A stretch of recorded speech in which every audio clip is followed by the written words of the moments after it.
বন্ধুরা, আপনারা অনেকেই হয়তো দেখেছেন আপনার আধার কার্ডে মোবাইল নাম্বার যোগ করার পরে যখন আপনার আধার কার্ডটি ডাউনলোড করতে যান তখন আপনার আধার কার্ডে বাবার নাম অথবা স্বামীর নাম আর থাকে না, কিংবা ঠিকানা কিছু পরিবর্তন হয়ে যায়। সেক্ষেত্রে আপনি কিভাবে বাবার নাম অথবা স্বামীর নাম পুনরায় অ্যাড করবেন, এছাড়াও যদি আপনার অ্যাড্রেস কারেকশান করার প্রয়োজন হয় কিভাবে আপনি অনলাইন থেকে বাড়িতে বসে আপনার অ্যাড্রেস কারেকশান করবেন, তার ফুল প্রসেস আমার এই ভিডিওতে দেখাবো। তাই ভিডিওটা স্কিপ না করে প্রথম থেকে শেষ পর্যন্ত মনোযোগ সহকারে দেখুন এবং চ্যানেলে নতুন হয়ে থাকলে অবশ্যই চ্যানেলটাকে সাবস্ক্রাইব করে দেবেন এবং বন্ধুদেরকে শেয়ার করে দেবেন। চলুন তাহলে দেখে নেওয়া যাক। প্রথমে আপনারা myAadhar.uidai.gov.in এই ওয়েবসাইটে চলে আসবেন। এই ওয়েবসাইটে আসার পর এখানে যে লগ ইন অপশান আছে এই অপশানে ক্লিক করে দেবেন।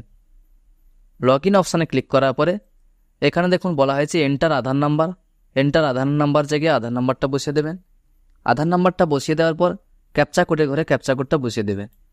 এরপরে দেখুন log in with OTP option আছে, এই অপশানে ক্লিক করলে আপনার আধার রেজিস্টার মোবাইল নাম্বার একটা ওটিপি সেন্ড হবে।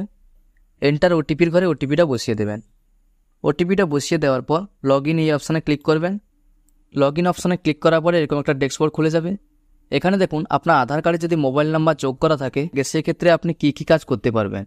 প্রথমে আছে ডকুমেন্টস আপডেট, অর্থাৎ আপনার আধার কার্ডে যদি মোবাইল নাম্বার যোগ করা থাকে সেক্ষেত্রে আপনি বাড়িতে বসে ডকুমেন্ট আপডেট করতে পারবেন, আধার কার্ড ডাউনলোড করতে পারবেন, এছাড়া পিভিসি আধার কার্ড অর্ডার দিতে পারবেন।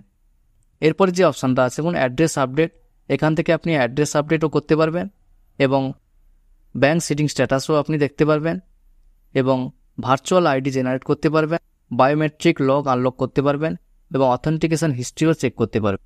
দেখুন আপনার আধার কার্ডে বাবার নাম বা স্বামীর নাম কিংবা অ্যাড্রেস আপডেট করার জন্য এই অ্যাড্রেস আপডেট এই অপশানে ক্লিক করে দেবেন।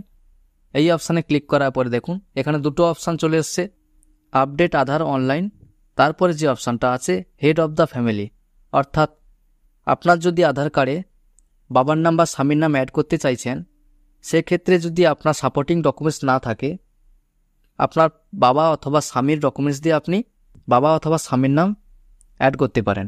তার জন্য এই হেড অফ দ্য ফ্যামিলি এই অপশানে ক্লিক করতে হবে। এরপরে যে অপশানটা আছে আপডেট আধার অনলাইন, সেক্ষেত্রে আপনার আধার কার্ড যদি কারেকশন করতে চান সেক্ষেত্রে আপনার যদি সাপোর্টিং ডকুমেন্টস থাকে প্রথম এই অপশানটা সিলেক্ট করে আপনি আপডেটটা করতে পারবেন। প্রথম এই অপশানটা আমি ক্লিক করে দিলাম। এই অপশানে ক্লিক করার পরে আপনি কিভাবে কারেকশানটা করবেন তার প্রত্যেকটা স্টেপ এখানে বলা হয়েছে, এখান থেকে আপনি দেখে নেবেন। তারপরে প্রসিড টু আপডেট আধার এই অপশানে ক্লিক করবেন। এই অপশানে ক্লিক করার পরে এরকম একটা পেজ খুলে যাবে।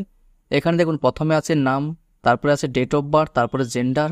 এই তিনটি আপনারা অনলাইন থেকে কারেকশান করতে পারবেন না, এগুলো কারেকশান করার জন্য আপনাকে আধার সেন্টারে যেতে হবে। এরপরে যে অপশানটা আছে দেখুন অ্যাড্রেস, এই অপশানটা আপনি সিলেক্ট করে নেবেন। এটা সিলেক্ট করার পরে প্রসিড টু আপডেট আধার এই অপশানে ক্লিক করে দেবেন। এই অপশানে ক্লিক করার পরে এরকম একটা পেজ খুলে যাবে। এখানে দেখুন বলা হচ্ছে কারেন্ট ডিটেলস, অর্থাৎ বর্তমানে আপনার আধার কার্ডে কারেন্ট অ্যাড্রেসটা কী আছে সেটা এখান থেকে দেখে নিতে পারবেন। এরপরে আপনি পেজটাকে স্ক্রল করবেন। স্ক্রল করার পরে দেখুন এখানে যেটা বলা হয়েছে ডিটেলস টু বি আপডেটেড, এখানে কেয়ার অফ লেখা আছে। এখানে যদি আপনি স্বামীর নাম অ্যাড করতে চান আপনার আধার কার্ডে সেক্ষেত্রে ওয়াইফ অফ দিয়ে স্বামীর নামটা এখানে লিখে দেবেন। যদি আপনার বাবার নাম অ্যাড করতে চান সেক্ষেত্রে আপনি কেয়ার অফ লিখবেন। আর যদি আপনি কোনো মহিলা হয়ে থাকেন সেক্ষেত্রে যদি আপনার বাবার নাম অ্যাড করতে চান সেক্ষেত্রে ডটার অফ, কিংবা যদি ছেলে হয় তাহলে সন অফ এটাও লিখতে পারেন, কোনো অসুবিধা নেই। আপনার যেইটা হবে সেইটা এখানে লিখে দেবেন। লিখে দেওয়ার পরে এখানে দেখুন হাউস বা অ্যাপার্টমেন্ট এখানে লিখে দেবেন। এরপর স্ট্রিট বা রোডের নেমটা এখানে লিখে দেবেন। এরপরে এরিয়া, এখানে আপনার গ্রাম বা শহরের নামটা লিখে দেবেন। এরপরে ল্যান্ডমার্ক, যদি আপনার বাড়ির আশেপাশে কোনো ল্যান্ডমার্ক থাকে তাহলে এখানে লিখে দেবেন। এরপরে যে অপশানটা আছে দেখুন এখানে পিনকোড, আপনার এরিয়ার পিনকোড নাম্বারটা এখানে বসিয়ে দেবেন। পিনকোড নাম্বারটা বসিয়ে দেওয়ার পর অটোমেটিক স্টেট এবং ডিস্ট্রিক্ট চলে আসবে। এখানে আপনাকে ভিলেজের নামটা সিলেক্ট করতে হবে। ভিলেজের নামটা সিলেক্ট করার পরে আপনার পোস্ট অফিসের নামটা এখানে সিলেক্ট করে নেবেন। এরপরে যে অপশানটা আছে ডকুমেন্টস আপলোড করার জন্য ম্যানুয়াল আপলোড এই অপশানে ক্লিক করে দেবেন। এই অপশানে ক্লিক করার পরে এখানে আপনাকে ডকুমেন্টসটা সিলেক্ট করতে হবে, অর্থাৎ আপনি আপনার আধার কার্ডটা কারেকশান করার জন্য কোন ডকুমেন্টসটা আপনি আপলোড করতে চাইছেন। যে ডকুমেন্টসটা আপনার ঠিক থাকবে সেই ডকুমেন্টসটা এখানে আপলোড করে দেবেন। এখানে দেখুন কী কী ডকুমেন্টস আছে। এখানে আছে দেখুন bank account statement, disability identity card, electricity bill, gas connection, Indian passport. দেখুন বিভিন্ন ডকুমেন্টস এখানে আছে, আপনার যেটা সম্ভব হবে আপনি সেইটা আপলোড করে দেবেন। এখানে আছে আপনার ration card, SC ST OBC certificate, বিভিন্ন ডকুমেন্টস আছে। এছাড়া ভোটার কার্ড আছে, ভোটার কার্ড বা ভোটার আইডেন্টি কার্ড কিংবা ভোটার আইডেন্টি কার্ড দিয়েও আপনি কারেকশান করতে পারেন, ওয়াটার বিল দিয়েও কারেকশান করতে পারেন। আপনার যেটা হবে আপনি সেইটা এখানে সিলেক্ট করে ওকে এই অপশানে ক্লিক করবেন। এরপরে view details and upload documents এই অপশানে ক্লিক করে দেবেন। এই অপশানে ক্লিক করার পরে কন্টিনিউ টু আপলোড এই অপশানে ক্লিক করবেন। এরপরে আপনার গ্যালারি থেকে ডকুমেন্টসটা আপলোড করে দেবেন। ডকুমেন্টসটা সিলেক্ট করে ওপেন এই অপশানে ক্লিক করলে এখানে ডকুমেন্টসটা আপলোড হয়ে যাবে। আপলোড হওয়ার পরে এখানে আপনি নেক্সট এই অপশানে ক্লিক করবেন। নেক্সট অপশানে ক্লিক করার পরে দেখুন আপনি যেগুলো এখানে ফিল আপ করেছেন সেগুলো এখানে দেখাবে। এরপরে সাপোর্টিং ডকুমেন্টস হিসেবে আপনি যা আপলোড করেছেন সেটাও এখানে দেখাবে। এরপর যদি কোনো কিছু এডিট করার প্রয়োজন হয় সেক্ষেত্রে আপনি এই এডিট অপশানে ক্লিক করে এডিট করতে পারেন।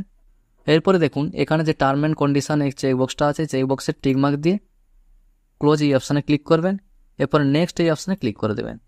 এরপরে দেখুন এখানে যেটা বলা হয়েছে, dear resident, you will be charged $50 to proceed the online update request. অর্থাৎ অনলাইনে আপডেট করার জন্য আপনাকে $50 পেমেন্ট করতে হবে।